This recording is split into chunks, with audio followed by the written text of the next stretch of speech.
आज मैं आपको शुक्रवार व्रत कथा सुनाने जा रही हूँ। व्रत कथा का आरंभ करते हैं। एक समय की बात है कि एक नगर में कायस्थ ब्राह्मण और वैश्य जाति के तीनों लड़कों में परस्पर मित्रता थी। उन तीनों का विवाह हो गया था। ब्राह्मण और कायस्थ के लड़कों का गौना भी हो गया था, परंतु वैश्य के लड़के का गौना नहीं हुआ था।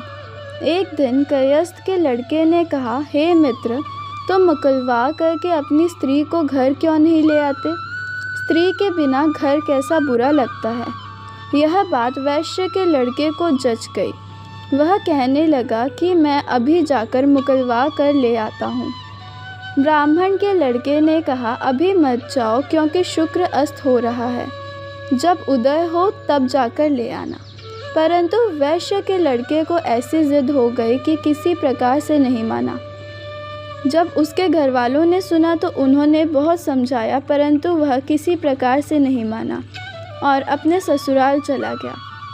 उसको आया देखकर ससुराल वाले भी चकित रह गए। जमाता का स्वागत सत्कार करने के बाद उन्होंने पूछा, आपका आना कैसे हुआ? वैश्यपुत्र कहने लगा कि मैं अपनी पत्नी को विदा करने और उसको अपने साथ ले जाने आया हूँ। ससुराल वालों ने भी उसे बहुत समझाया कि इन दिनों शुक्र अस्त है, उदय होने पर ले जाना, परंतु उसने एक ना सुनी और अपनी पत्नी को ले जाने का आग्रह करता रहा। जब वह किसी प्रकार ना माना तो उन्होंने लाचार होकर अपनी पुत्री को विदा कर दिया। वैश्यपुत्र अपनी पत्नी को एक रथ में बिठाकर अपने घर की ओर ले चला। थोड़ी दूर जाने के बाद मार्ग में उसके रथ का पहिया टूट गया और बैल का पैर टूट गया।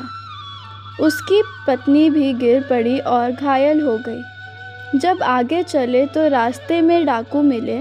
उसके पास जो धन, वस्त्र तथा आभूषण थे वह सब उससे छीन लिया गया।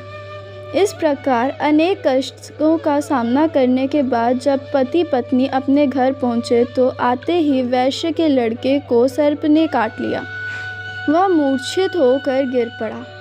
जब उसकी स्त्री अत्यंत विलाप कर रोने लगी, वैश्य ने अपने पुत्र को वैद्यों को दिखलाया और वैद्यों ने कहा, यह 3 दिन में मर जाएगा।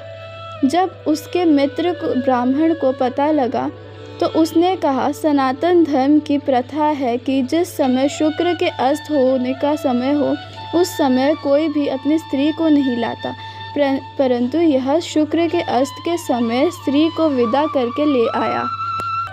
इस कारण सारे विघ्न उपस्थित हो रहे हैं। यदि यह दोनों ससुराल वापस चले जाए और शुक्र के उदय होने पर पुनः आवे तो निश्चय ही विघ्न टल जाता है। सेठ ने अपने पुत्र और उसकी स्त्री को शीघ्र ही उसके ससुराल वापस पहुंचा दिया।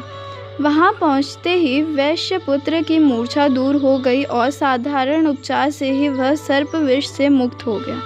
अपने दामाद को स्वस्थ लाभ करता रहा देख शुक्र का उदय हुआ, तब हर्षपूर्वक